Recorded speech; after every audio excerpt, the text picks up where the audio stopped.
Hello दोस्तों, आप सभी का स्वागत है आरू कोचिंग में। मैं गुड्डू सिंह आप सभी का स्वागत करता हूं।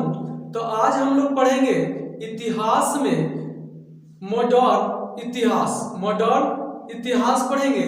जो कंपटीशन में ज्यादातर क्वेश्चन मॉडर्न इतिहास से पूछे जाते हैं। तो आज हम लोग पढ़ेंगे कि भारत में यूरोपीय कंपनी का आगमन किस क्रम में होता है, वह अपने विस्तार को किस प्रकार फैलाते हैं। तो आइए देखते हैं। सबसे पहले भारत में यूरोपीय कंपनी का आगमन सबसे पहले भारत में आते हैं पुर्तगाली। कब आते हैं जी? तो वह आते हैं 1498 ईस्वी में। कब आते हैं? 1498 ईस्वी में। उस समय भारत में चल रहा था दिल्ली सल्तनत और यूरोप में आधुनिक युग का खोज हो रहा था। सबसे पहले यूरोप से निकलते हैं कोलंबस 1492 ईस्वी में और भारत का खोज करने के लिए निकलते हैं, लेकिन वह पहुंच जाते हैं अमेरिका और जाकर अमेरिका का खोज कर देते हैं। तो पहले आए यहाँ पर पुर्तगाली। कब आया जी? तो 1498 ईस्वी में। दूसरा आया ब्रिटिश 1600 ईस्वी में। कब आया? 1600 ईस्वी में दूसरा नंबर पर आया ब्रिटिश। और तीसरा नंबर पर आया डच, जिसे हॉलैंड के नाम से भी जानते हैं। यह आया 1602 ईस्वी में। कब आया? 1602 ईस्वी में।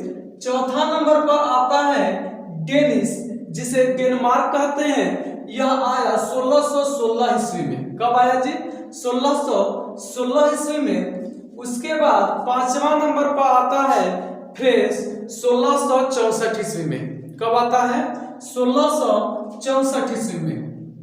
और छठे नंबर पर आता है स्वीडन 1731 ईस्वी में। इन सब को छहों को हम लोग बारी बारी से एक एक करके हम लोग पढ़ेंगे।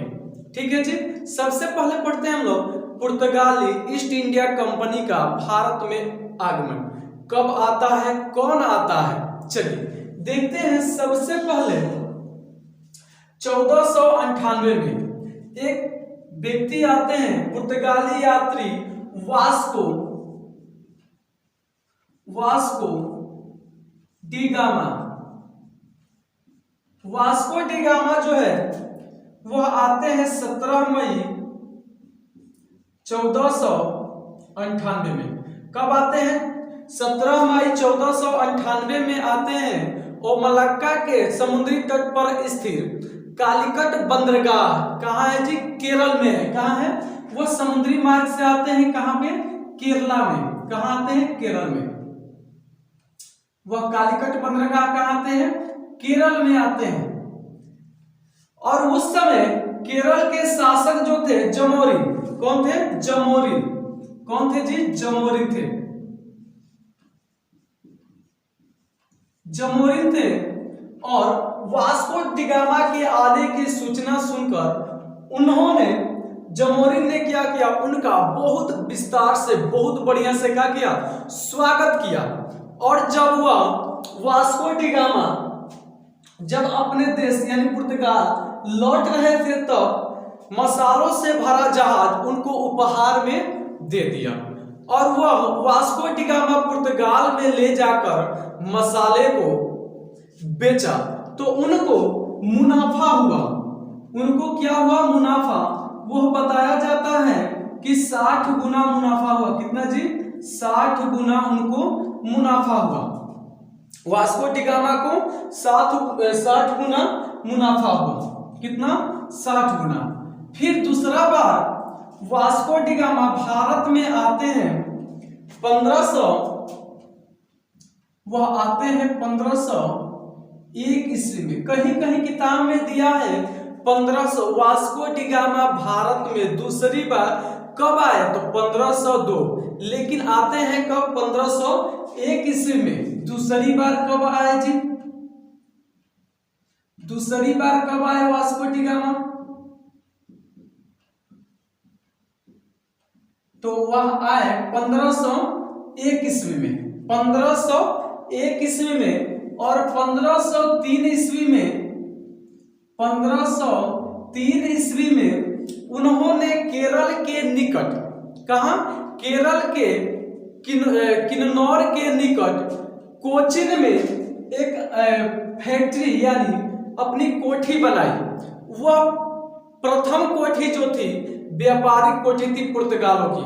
तो इस प्रकार पूछेगा कि वह पुर्तगाली का भारत में प्रथम कोठी कहां पर बनी और कब बनी?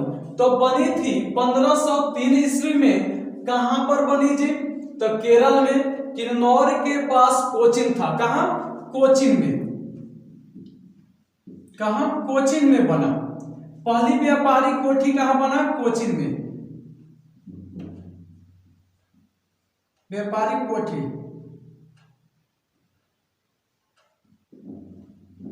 कहां बना? कोचिन में, जिसे माल गोदाम भी कह सकते हैं। उसके बाद 1505 में पुर्तगाल के शासक जो थे एमेनुअल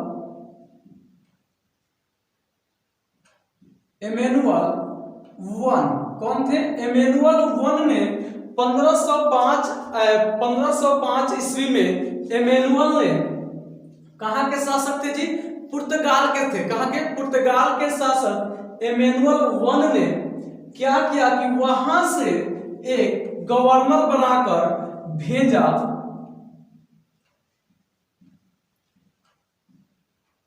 अल्फ्रांसो को। किसको? अल्फ्रांसो को। किसको भेजा? अल्फ्रांसो डी अल्मोडा को। अल्फ्रांसो डी अल्मोडा को वह गवर्नर बनाकर भेजे। क्या बनाकर? गवर्नर बनाकर भेजे। ठीक है जी। कब भेजे? 1505 ईस्वी में गवर्नर बनाकर भेजे। ठीक है। इस कंपनी को चलाने के लिए, पुर्तगाली ईस्ट इंडिया कंपनी को चलाने के लिए वहां के शासक एमेनुअल वन ने वहां से एक अल्फ्रांसो डी अल्मोडा को 1505 ईस्वी में गवर्नर बनाकर भेजे। और वह क्या किया? यहां पर आकर समुद्री नीति अपनाई। क्या की? समुद्री नीति पर ज्यादा दबाव, मतलब बल दी। एक पॉलिसी का क्या? पॉलिसी का निर्माण किया। जैसे आइए इसको समझते हैं। मान लो यह भारत है, यह क्या है? भारत का अंग है। और यहीं पर क्या है? केरल है। क्या है? केरल है। और यहां पर आकर अपना कोचिन में क्या किया? अपना व्यापारिक कोठी बना लिए। तो क्या किया अल्फ्रांसो डी अल्मोडा कि यहां पर आकर समुद्री नीति चलाया। और चलाया इसके माध्यम से कहा कि देखिए भाई, इस एरिया जो है ये सब हमारा एरिया है, हमारे अधीन है। क्या है? हमारे अधीन जो है समुद्र क्या है? यह हमारे अधीन है। इसमें अगर किसी बाहरी लोग को आना होगा, इसमें क्या होना? बाहरी लोग को आना होगा तो हमसे क्या करेगा? वह पूछ कर आएगा, अन्यथा उस पर हम लोग क्या कर देंगे? ठीक है। तो वो क्या करेगा? पूछ कर आना पड़ेगा। उन लोग जो अल्फांसो डी अल्मोडा था, उसने कहा कि इस पर ज्यादा बल दिया, यानी दबाव दिया।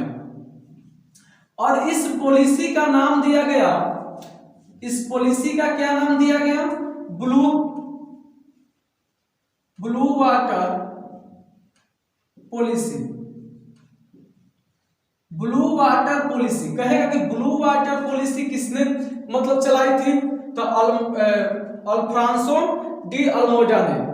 यह रहा था 1509 तक। कब तक रहा था यह? 1509 तक रहा। 1509 के बाद तुरंत आ गया अल्बुकर्क। कौन आ गया? अल्बुकर्क आया। 1509 ईस्वी में आया अल्बुकर्क। पुर्तगाली का वास्तविक स्थापक यदि कहा जाए तो इसे ही माना जाता है। किसको? अल्बुकर्क को। क्यों माना जाता है?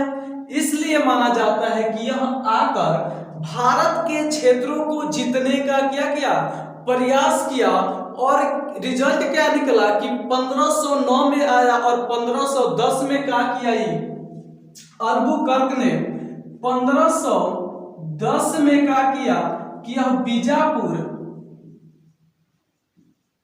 बीजापुर के शासक से गोवा को क्या कर लिया, छीन लिया।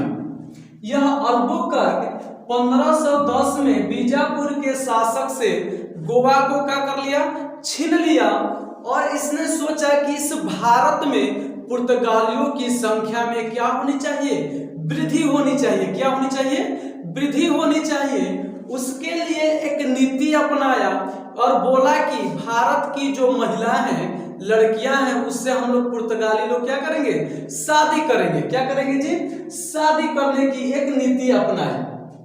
क्या किया, अल्बुकर्क ने पुर्तगालियों की जनसंख्या बढ़ाने के लिए भारत में क्या किया, शादी का एक प्रचलन चलाया।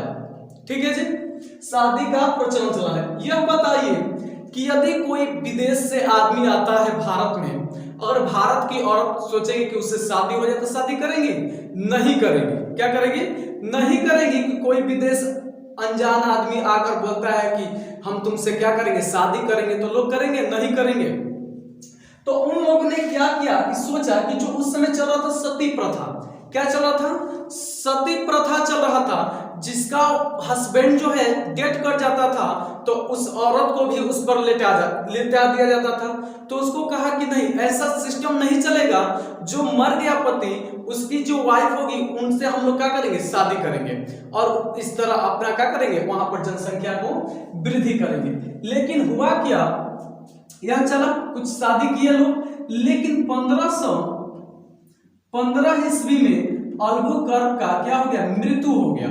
क्या हो गया जी, 1515 ईस्वी में अल्बुकर्क का मृत्यु हो गया, और इसको गोवा में ही क्या कर दिया गया, दफना दिया गया।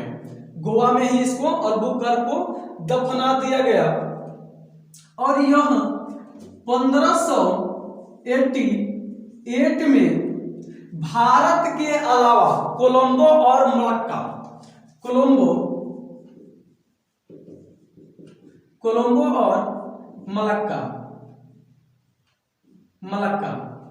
भारत के अतिरिक्त 1588 में कोलंबो और मलक्का में भी अपना व्यापारिक कोठी का कर लिया, खोल लिया।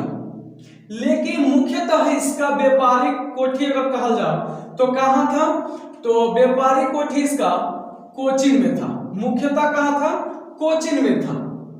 पुर्तगालियों का व्यापारिक कोठी कहां था, कोचीन में था। लेकिन इन्होंने कोचीन, हुगली, दमन द्वीप पर भी अपना व्यापारिक कोठा अधिकार को क्या कर लिए थे, जमा लिए थे। क्या कर लिए थे जी, जमा लिए थे। लेकिन पुर्तगालियों का भी एक विशेष महत्वपूर्ण कुछ चीजें हैं, जैसे जहाज का निर्माण अगर कहा जाए तो पुर्तगाली कंपनी ने ही की थी। कौन की थी, पुर्तगाली कंपनी ही ने जहाज का निर्माण की।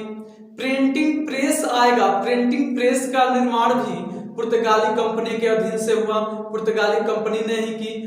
प्रिंटिंग प्रेस के आविष्कार कब हुआ, 1757 में हुआ। कब हुआ जी, 1757 ईस्वी में प्रिंटिंग प्रेस का स्थापना हुआ, मतलब आविष्कार हुआ।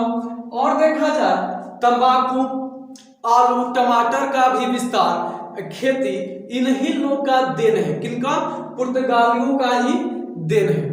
यदि वीडियो आप लोग को अच्छा लगा हो तो इसे ज्यादा से ज्यादा मात्रा में शेयर करना।